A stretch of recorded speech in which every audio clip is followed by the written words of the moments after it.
มทรัพยากรดินรู้ไหมดินเป็นยังไงบ้างกติกาประโยชน์ของดินทรายกันเลย 1. ดินทรายเป็นดินที่มีการระบายน้ำและอากาศดีมาก มีความสามารถในการอุ้มน้ำต่ำ มีความอุดมสมบูรณ์ต่ำ เพราะความสามารถในการจับยึดธาตุอาหารพืชมีน้อย พืชชั้นบนดินทรายจึงมักขาดทั้งอาหารและน้ำ เป็นดินที่มีเนื้อดินทรายเพราะมีปริมาณอนุภาคทรายมาก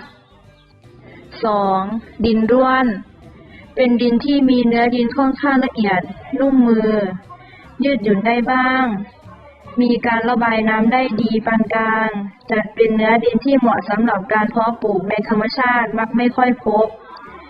แต่จะพบดินที่มีเนื้อดินใกล้เคียงกันมากกว่า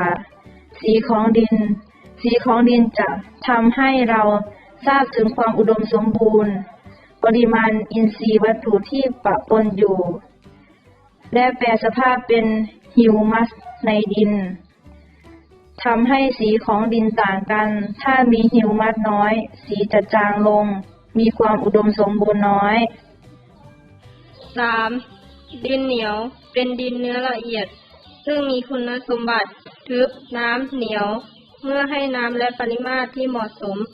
จะสามารถนำไปปั้นเป็นรูปต่างๆได้เมื่อนำไปเผาจะแปรสภาพเป็นวัตถุแข็งไม่เปลี่ยนรูป